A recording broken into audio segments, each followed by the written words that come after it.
So welcome everyone. It's good to see you. Also welcome to those listening to this online. Today we have a question from a student. Her name is Kaisa. So she writes, I have been a busy bee. I have this strange feeling of fear or anxiety in my chest nearly every time I do my practice. Then I have cramps in my stomach and all my muscles react by stiffing fiercely. I have just been watching what happens, not reacting by thought at all. Sometimes these sensations are so fierce that I want to stop, since it is so uncomfortable. After I've done my practice, these sensations stop. I mean, they do not follow me to my daily actions.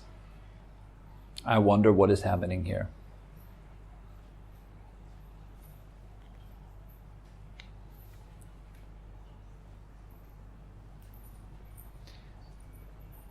So that might be something that one or the other of you have experienced previously in your practice, maybe experienced currently. When sometimes when we go a little bit deeper and we're encountering deeper layers of the mind, spaciousness, silence, presence, etc., then very often this triggers subconscious patterns to surface, to come up. And these patterns are something that we are doing, but this doing is happening on a very subtle level. We're not aware of what we're doing at that moment. So it's important to see those patterns in terms of not something that is happening to you, but something that you are doing. Okay? Because once you feel like whatever it is that happens to you in your meditation practice, like a very strong sensation or so, you're immediately putting yourself in a victim position. You're giving all your power away to a sensation. And that's simply not true, really. The suffering, remember, it is something that you're doing, it is not something that is happening to you. That means you're in control, actually.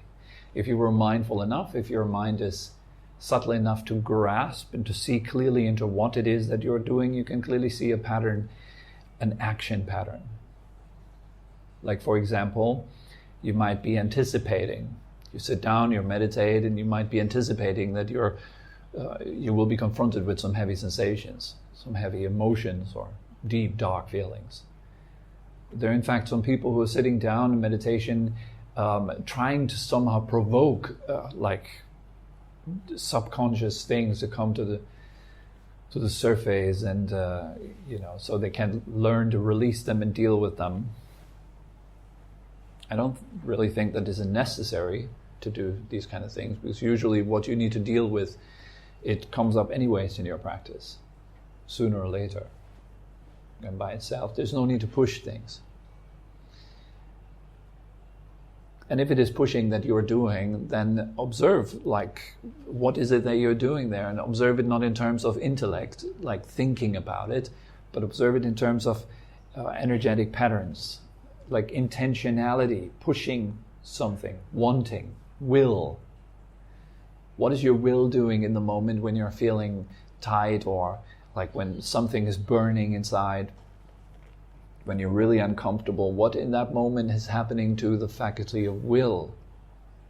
Are you willing that to go away? So what if that will would increase? What if you really wanted to get rid of that? What if you really didn't want to experience that? What would happen to the sensation? And I'll guarantee you it will increase. Many people, they try to release uncomfortable sensations. And here is exactly the problem. Again, we're experiencing ourselves as a victim. We don't want to experience discomfort. Of course, that is natural. And so we are leaning against it. And that leaning against it, that is exactly what we're experiencing as pain. It's emotional turmoil, it's that inner kind of storm. That is, you're leaning against a certain experience. You're leaning against what you're expecting. you explain leaning against? Yes, I'm going to go into that direction. Leaning against means resisting it. It's like if I'm pushing into you, if I would use my hands to push to your body, what would you do? You immediately push back. It's an instinct. You don't want to lose your balance, right? You kind of don't want to have that sensation to push you over. Here you're the victim and you're fighting against the oppressor. Does that make sense? So you're leaning against me. I'm the oppressor, you're the victim, I'm aggressing against you. And so we are feeling very often that feelings are aggressing against us, they're pushing against us in some way. The problem here is not the feeling, the problem is really that what is pushed against. That victim, that sense of me that is threatened by a sensation.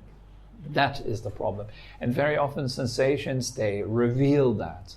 They show you very clearly that there is something inside, or there feels to be something inside, that is threatened. That feels as being not in control, feels powerless, helpless. And so then that powerless, helpless little me, of course, then it immediately identifies with anxiety, with fear, with all these other emotions which are coming along.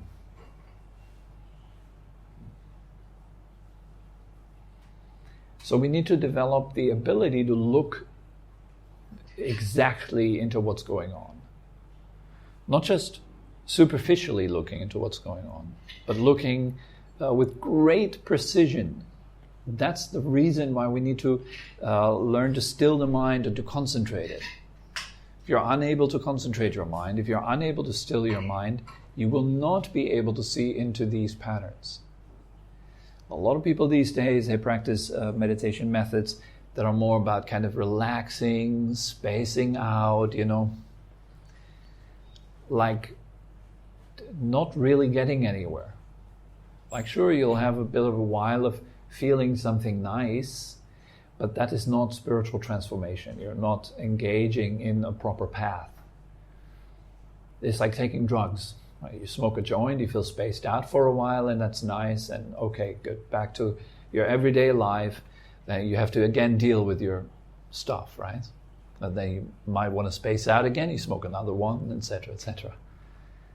While there's nothing wrong with being spaced out, it's part of human desire to space out and to have a large mental body because that feels pleasant, feels nice.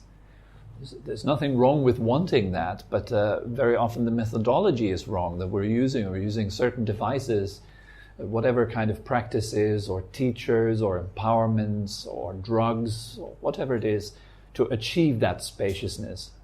It appears like a cheap way, but actually it's a very expensive way. It comes with a heavy price.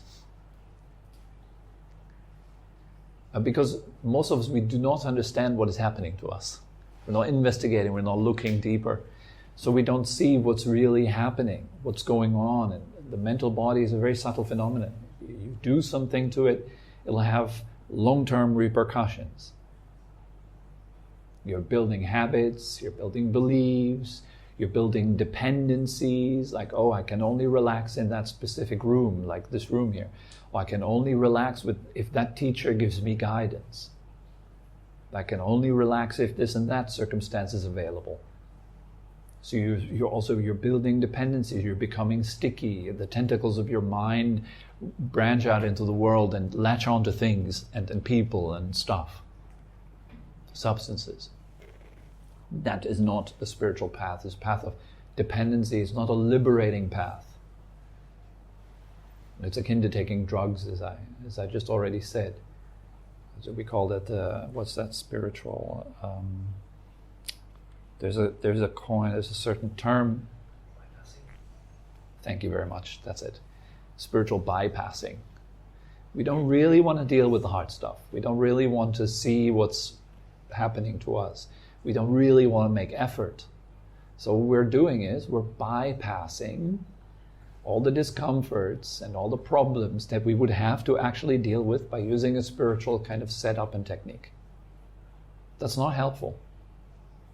while it might be very nice and chilled out and relaxed and fuzzy and warm, it will not lead you to growth.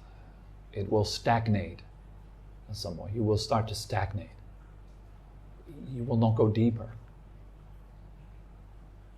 Because there is no desire to go deeper or to grow. There is a desire to avoid. And so we're using comfortable things to avoid, very often, what we would have to deal with in order to grow. Because if you want to grow, you'd have to overcome obstacles, right? That is true for any kind of growth. If I want to have muscles, I need to overcome my laziness. I need to go to the gym, and I need to meet with people who already have muscles, who could teach me and show me the way to get more muscle. All that kind of stuff. I want to eat better, then I would have to associate with people who are doing that. I would have to learn techniques. I would have to buy different foods. I'd have to kind of go out of my comfort zone, out of the things that I'm used to do. And I would have to really become aware of my preferences and change how I interact with them and deal with them. So here, back to Kaisa's question, which is, this, what I just said, all has to do with that. If you're looking at your sensation in terms of what is it that I'm doing right now in that moment? How am I reacting to that feeling? Is my reaction increasing the intensity of it? Or is it allowing that feeling to disperse?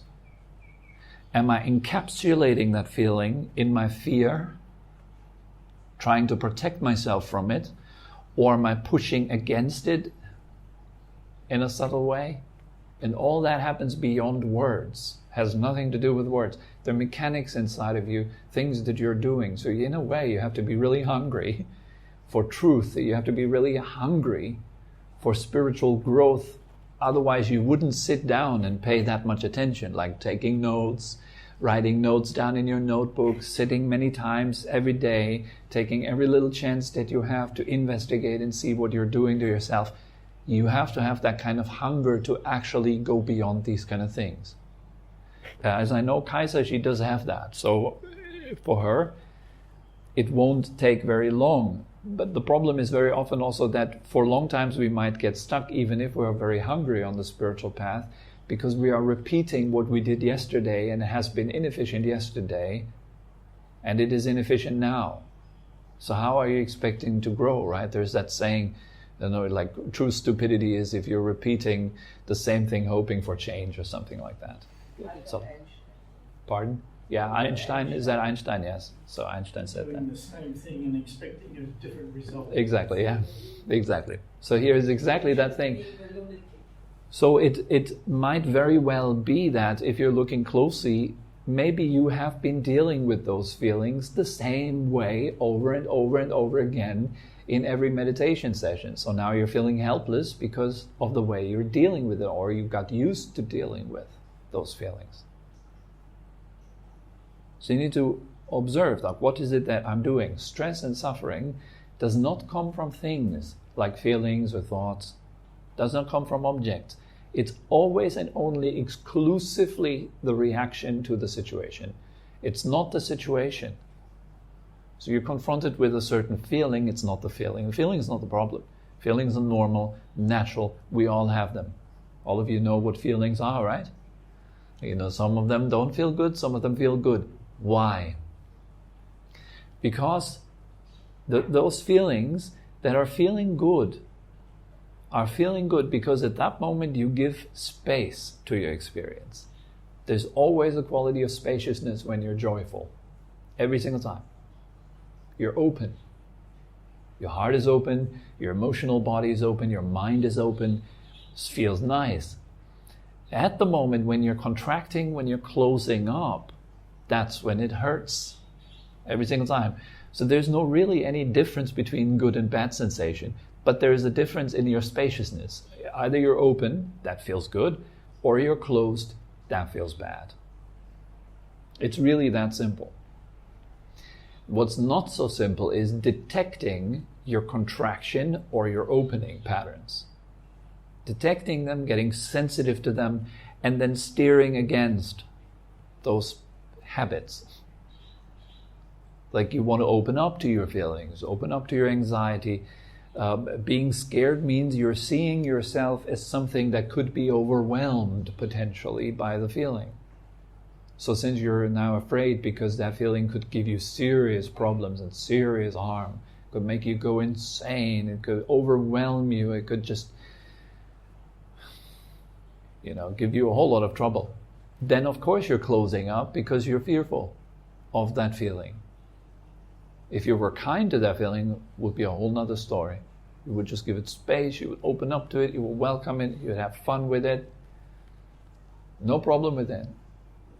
You would quickly see that it has no power over you at all. Like another person, that's mirrored in our human interaction. Another person only has power over you if you're angry.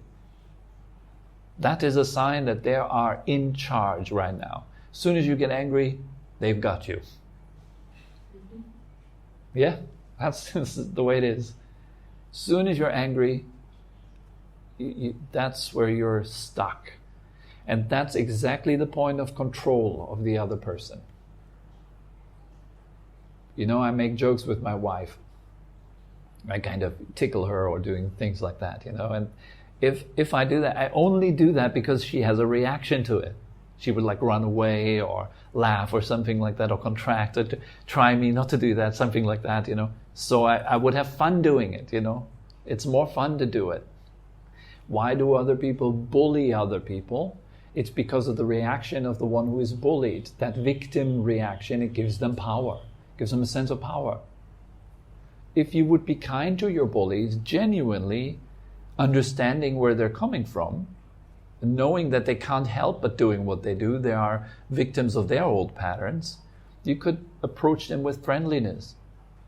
There's a guy who teaches kids at a school how to overcome bullying and gives this kind of demonstration. You might have seen it on Facebook. There's a video of it. There's a guy that, he tells one of the kids to come up on the stage, and he tells her, come on, bully me, offend me, say something bad about me, whatever comes to your mind. And so she just goes and gives him all these kind of bad words and offends him. And at first he's kind of saying no to all that. He says, no, to stop doing that. I don't like what you're doing. And then he asks all the other kids, do you see what I've been doing? I've been closing myself up. And he does the same example.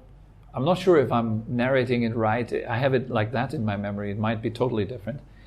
But then he goes and says to her, now offend me. And he just says, yes, you're right.